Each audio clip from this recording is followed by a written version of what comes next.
கேரளா உணவு கலாச்சாரத்தையும் தென் தமிழக உணவு கலாச்சாரத்தையும் குழிமந்தி உணவுகள் பெருமளவில் அளிப்பதாக விமர்சனங்கள் வைக்கப்பட்டு வருகின்றனர். மக்களின் உணவு பழக்க வழக்கமே இதனால் பாதிக்கப்படுவதாக புகார்கள் வைக்கப்படுகின்றனர். கடவுளின் சொந்த நாடு என்று அழைக்கப்படும் கேரளா அதன் இயற்கை எழிலுக்கு மட்டுமின்றி பன்முகத்தன்மை கொண்ட தனித்துவமான உணவு பாரம்பரியத்திற்கும் உலக புகழ் பெற்றது. ஆனால் அதற்கு தற்போது ஆப்பு வைக்க வந்திருக்கிறது இந்த குழிமந்தி.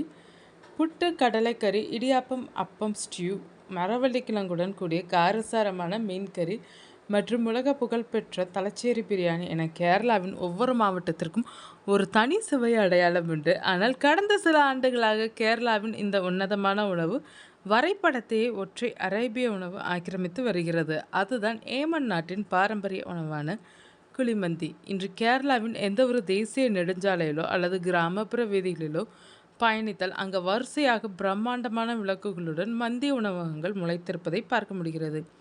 ஆனால் முன்பு போல நாட்டு உணவு வகைகளை பார்க்க முடியாது.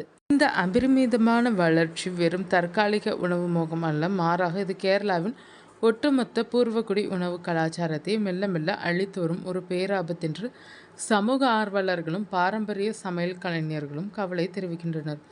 இதில் சிக்கல் தற்போது தென் தமிழ்நாடான நெல்லை, குமரியில் கூட அதிகமாக மந்தி கடைகள் மொய்க்க தொடங்கியுள்ளனர்.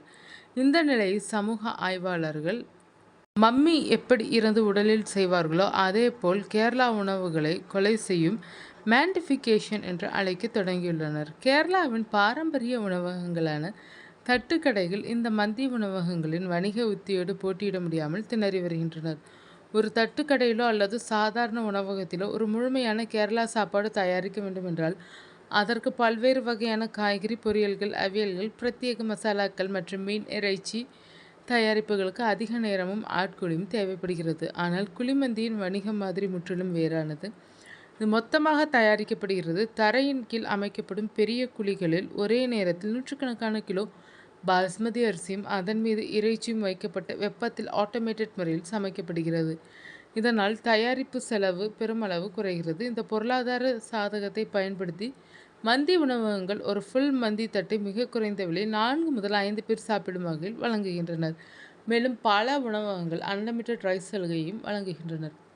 இதனால் கல்லூரி மாணவர்கள், ஐடி ஊழியர்கள் மற்றும் நடுத்தர வர்க்கத்தினர் தங்களின் தினசரி உணவாக மந்தியையே தேர்ந்தெடுக்கின்றனர். இதன் விளைவாக பாரம்பரிய உணவுகளை விற்கும் உள்ளூர் கடைகள் வாடிக்கையாளர்களை இழந்து நலிவடைந்து வருகின்றனர். ஒரு பிராந்தியத்தின் கலாச்சாரம் என்பது அங்குள்ள மக்கள் எதை ரசித்து சாப்பிடுகிறார்கள் என்பதில் அடங்கியுள்ளது. கேரள உணவு என்பது தேங்காய் எண்ணெய், குடம்புளி, கருவேப்பிலை மற்றும் காரமான உள்ளூர் மிளகுகளின் கலவையாகும். ஆனால் மந்தி என்பது மிகவும் லேசான அரேபிய மசாலாக்கள் மற்றும் அதிகப்படியான மயோனைஸ் ஆகியவற்றை அடிப்படையாக கொண்டது. தொடர்ந்து மந்தி உணவையே சாப்பிடுவதால் அடுத்த தலைமுறை இளைஞர்களின் சுவை உணர்வு முற்றிலும் மாறி வருகிறது. காரசாரமான பன்முக சுவைகளை கொண்ட பாரம்பரிய உணவுகளின் மீதான ஈர்ப்பு குறைந்து ஒருவித மந்தமான சுவைக்கு ஒட்டுமொத்த கேரளாவும் பழகி வருகிறது என்ற அச்சம் எழுந்துள்ளது.